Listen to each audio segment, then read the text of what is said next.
Welcome to this special bonus episode of Talk Commerce. On April 8, 2022, Wagento organized and hosted an unconference in Orlando, Florida.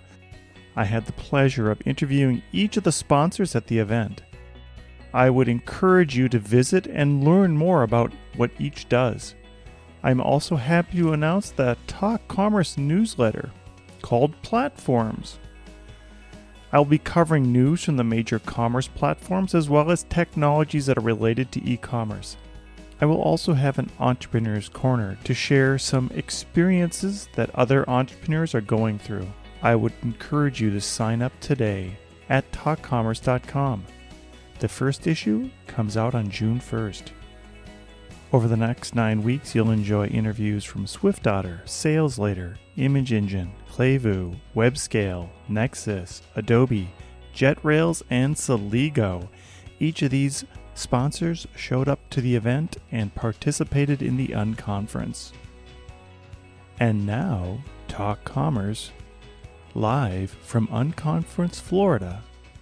Welcome to this next little special episode of Talk Commerce at Unconference, Florida. I have Adrian Luna. Adrian is with WebScale. Adrian, introduce yourself and tell us what you do for WebScale and a little bit about WebScale. Yeah, I am Adrian Luna. I am from WebScale. I'm a Senior Director of Partner Solutions, so my team is responsible for managing our relationships with our SIs, both at the regional and global level, also some of the symbiotic relationships we have with our technology partners, and just overall the health of our channel division here. Great, and tell us what is the main purpose of WebScale?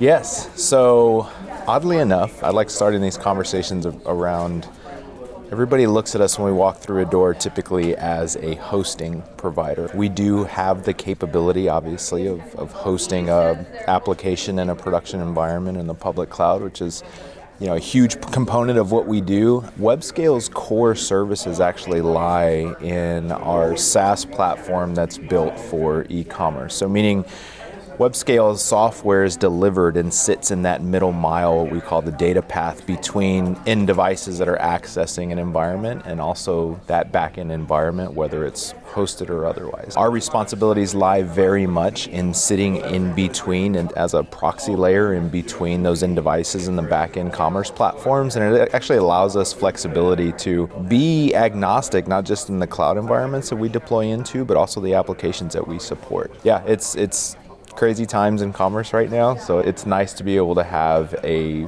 flexible delivery model that we can act as a hosting provider when we're tasked to and when we need to, or we can be edge delivery, edge compute, edge security provider for a SaaS backend. So yeah, earlier we were just talking about how you don't often know the technology sometimes what clients are going to come, or you learn about them. Dive into that a little bit. Yeah, no, absolutely.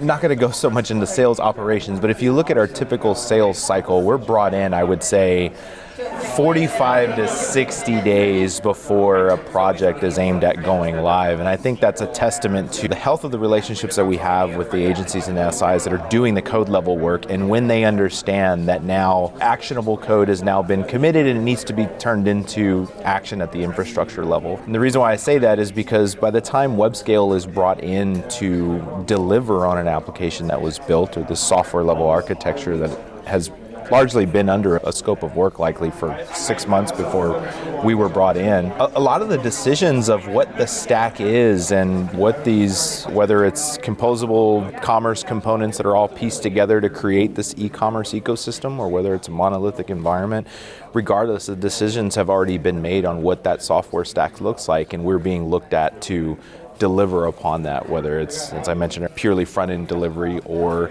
full front-end edge delivery all the way to the back end. It's an interesting spot to be in, because we're not nearly as involved as you all are in platform selection and vendor selection and looking at what this stack is going to end up looking like when it's in full production. We're just being asked to deliver components of it. So the conversation we were having is really all based around me understanding what it's like in the life of a Wagento salesperson who's asked more of an application level discovery, where WebScale, by the time it gets to us, we're just delivering what you've already. Where do you think e-commerce is going this next, let's say 12 months? Are you seeing more SaaS, or are you seeing a mixture of SaaS and hosting environments? Oh man, great question. We are seeing more SaaS. I think that's just a nature of e-commerce and the individual applications themselves, some of them actually moving into more of a SaaS model. The thing I like about even what Adobe's doing, for instance, is they do have obviously their licensed platform as a service model,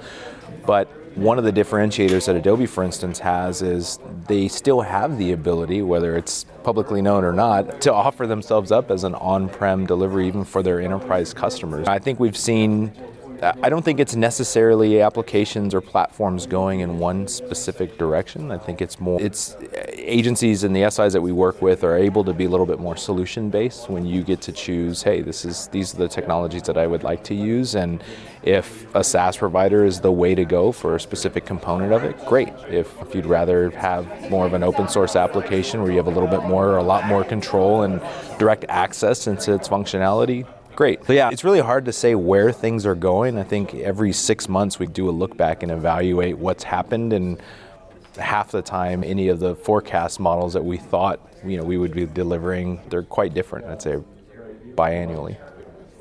Yeah, I bet the idea of this whole self-hosted microservices where somebody's hosting 20 or 30 different microservices is the type of business that you would like, but I think at the same time it probably is more complicated for you to manage because it is more complicated for the client to manage. Right.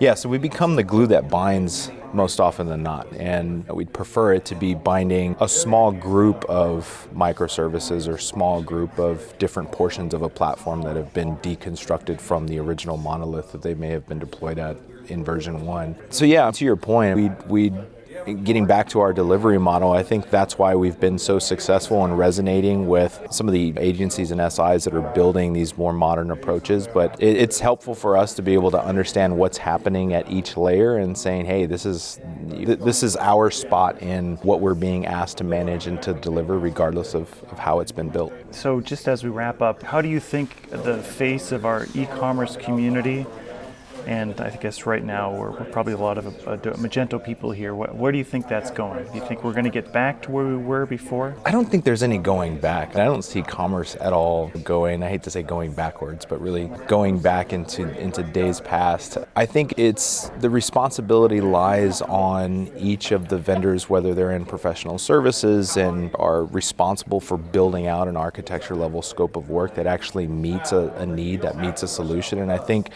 the agencies that are doing right by the end merchants, regardless of size, are the ones that continue to be successful. And our job is to sit and make sure that we're facilitating those requests. But in terms of where things are going, I think this individual focus on different components of an application, I think it is important. There's been a lot of people here talk today about reducing risk on a single component being asked to manage too many things, and the deconstruction of that and the individualized focus on each piece actually does help in reducing some of the risk of taking an entire enterprise down when something goes wrong. But I think the responsibility still lands on all of us in the community to make sure that as things continue to deconstruct and as microservices become more available and API-driven approaches become more available, that we're all responsible in making sure that we're building things and doing right by end merchants at the end of the day.